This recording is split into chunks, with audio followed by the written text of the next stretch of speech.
My mother was in the hospital for about a month with a series of complications. Unfortunately, my father is in ICU. My son spent like 17 years in Colombia. My granddaughter is here since February 19th. A few years ago, my mother-in-law was rushed into Colombia in the emergency room. My father got a stroke, and we ended up having to be in Mount Sinai for about 2 months straight. My mother literally slept there the whole time, every single night. We didn't know what to do. And all of a sudden walks in this tall woman named Sima. Who are you? I'm from Chesed 24/7. She visited my mother every single day, helped us get access to the right room, to the right beds, to the right chairs next to the bed to sleep on, to the food that we needed for weekdays, for Shabbat. Took care of us, guided us. She held my mother's hand in talking to doctors, helped to guide us which doctors are the best and which are they not. It was like my mother had a sister in the hospital for those 2 months. If someone's in the hospital, the world stops for them, and the world's still going on outside, but they don't know. And all of a sudden, you meet a quote-unquote familiar face, even though you never met each other, and there's guidance, the Chesed 24/7 liaisons that walk around, and they're there for you. That Chesed room was just a part of his life. This room is my home away from home. I have to be in the hospital. I don't have a choice. But once I'm here, Baruch Hashem, we have a room where I can daven, I can eat. I'm amazed at the little touches that have been included. There was Sfarim and there was books he can read, and he would just relax there. Even, I would say, the food. It wasn't off-the-shelf food. It was heim gemacht, and you can taste it, and it makes a difference. There was a good armchair that you can lie down and read. A full menu of items in the fridge, really, really unbelievable. Come here from a different country and not know anyone, and this room will be packed with anything and everything you need.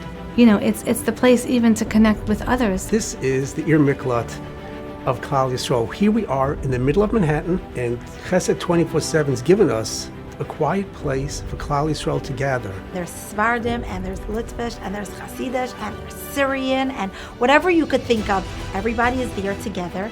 And like the woman who's there for 4 months is already teaching the woman who just arrived the ropes, and everybody's just family. Everybody's welcome into this room. You see all one people here. Mika Amcha Yisrael. You see one family. The way people come into the room and sit down and enjoy a snack, enjoy a treat, and just enjoy peacefulness for a few minutes, you see people changing over the few minutes.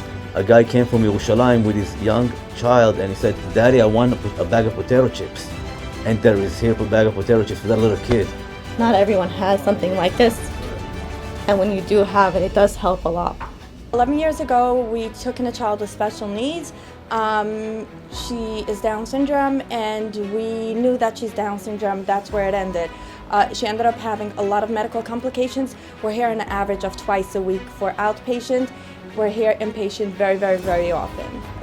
Being in the ER many, many, many hours, not being able to leave a child. So calling Chesed even to ask if they know someone who's here upstairs, and they send us down food.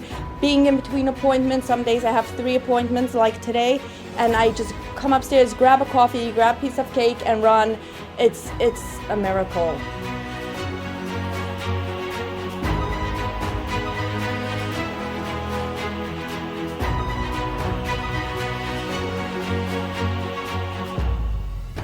All these technicalities that would come with so much pressure and stress was never ever there thanks to Chesed 24/7. They have 2 apartments literally 3-minute walk away. Chesed 24/7 came Erev Pesach, delivered food for all 9 of us, a full car. We took the food supplied and we went into the sukkah. We had this most beautiful Yom Tov. Shabbos could be a big headache, but you had your food there. Your hot food, your cold food, whatever you wanted, it was all there in plenty of abundance. Shabbos in a box with the little grape juice, neighbors. There's nothing they forget. And I took out the tablecloth and I put it on the small hospital table. And I lit the 2 electric candles. And then I realized, you know what? It's going to be Shabbos in the hospital. It changed my Shabbos. But people think that operating Chesed rooms is a part-time job. What they don't know is that operating the Chesed rooms is a full-time job. What people need to know when they are helping out Chesed 24/7 is that they are the foundation of what's happening in the hospitals. They are the ones that are holding up this whole unbelievable operation. This room, it's a lifesaver. It was priceless. It's amazing. It's beyond amazing. There are no words. They're literally 24/7 around the clock there for anybody who needs them. Kind of shows the awesomeness of our people. It's Klal Yisrael working together. Mi Ka'amcha Yisrael. Mi Ka'amcha Yisrael.